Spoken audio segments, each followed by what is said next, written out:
Hi everyone, hope you are doing well from wherever you're watching this channel, depending on your time zone. Now it has been a while, we have not been producing videos on this channel. And the reason is, I'm still struggling with my internet provider, but I still believe that with time, we're going to get there. Anyway, within this week, I got an opportunity to move around the 3 counties within Western region. That is Kakamega County, Bungoma, and Vihiga County. If we get time, we're going to talk about that. But as of today, I want us to focus on the exchange between President UHURU Kenyatta and his deputy, William Ruto.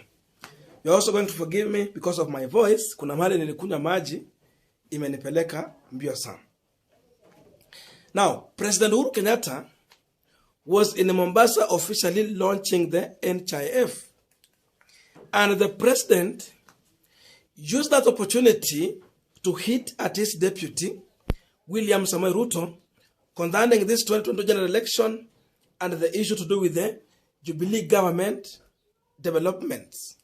And Uhuru was clear that kazi haifanyi kwa kusimama juu ya magari na kupiga domo, if you allow me to quote him. The president also went further to say that now it is official, the campaign is here with us and is ready to go on ground and meet those people who have been hitting at him without responding. That means the president was responding or talking about his deputy, William Ruto. For those who missed that clip, watch it shortly here, then we're going to continue with our discussion. Better, here we can do better. Lakini mambo ya kuongea maneno matuputupu huko hakuna kitu unafanya. Unaenda huko, huko, kazi haifanywi juu ya gari, inafanywa kwa maofisi, kwa mahospitali. Ama ni namna gani wenzangu? Kazi inafanywa huko hospitali. Unataka kuishi kuongea siasa mchana mpaka usiku. Na wakati nilisema hivyo nikasema, jameni, kwa heshima, kwanza tufanye kazi, tutarudi wakati wa siasa ukifika. Nikaambiwa wewe huna uwezo wa kutuambia tuache. Nikasema sasa hii mambo ya kutangatanga, akasema wacha sisi tutangatange. Nikasema basi. Wala kama hivyo ndivyo umeona ndio inakutosheleza, endeleeni. Sisi na wale tumebaki tufanye kipindi cha siasa sikifika, tutakuja tuseme na yetu sisi. Sasa kipindi ya siasa imekuja na mtatusikia. Now, after the president's remarks, the Deputy President William Ruto did not hesitate to respond to President UHURU Kenyatta.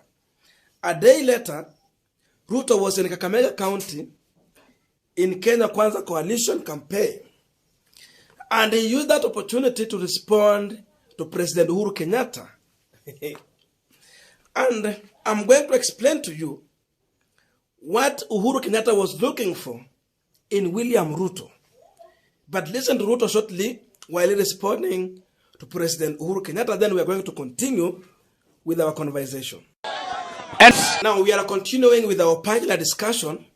And I want us to use this opportunity to explain to you how President UHURU Kenyatta is cleverly managing to lay out a trap for his deputy, William Ruto, and how Ruto is blindly falling into UHURU Kenyatta's trap.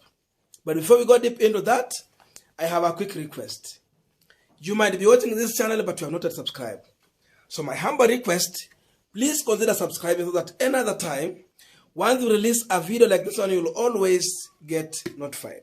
Again, to all our channel subscribers and anyone who drop comment, I must say thank you so much for your unconditional support.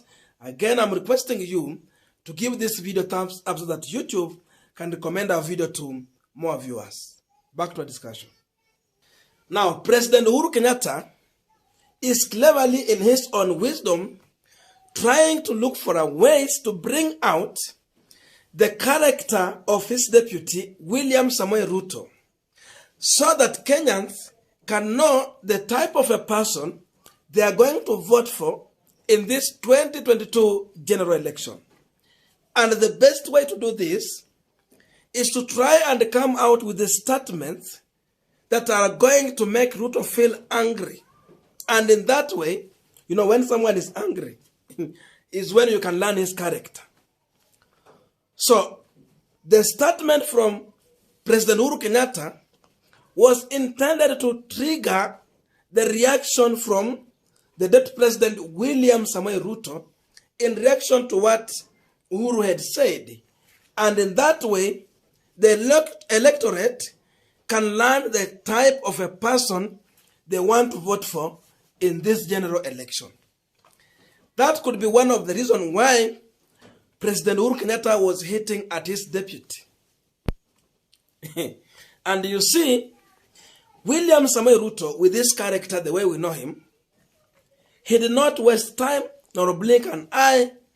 He went direct and hit back at President UHURU Kenyatta. So the question is, who is gaining and who is losing? Because here, Kenyans have been able, remember, UHURU Kenyatta is not on a ballot in 2022. The frontrunners are William Ruto and Raila Amolo Odinga. So Kenyans are not going to waste their time to read the character of President UHURU Kenyatta. They are intended to know the kind of a person William Ruto is and Raila Amolo Odinga. So if you look at the reaction from William Ruto, he is an angry man. That means if Kenyans are going to vote for William Ruto, they are going to vote for a leader who is a person who can make a decision depending on the mood that he will have. Because you see, when you make him angry, he responds angrily. That's what has happened. So President UHURU Kenyatta is communicating to Kenyans in one way or another. For those who have wisdom, can read into this and know the character of William Ruto. And you know, an angry leader or a leader who always reacts to things depending on his mood is a very dangerous leader. And this character is coming out of William Ruto after President UHURU Kenyatta remarks in Mombasa.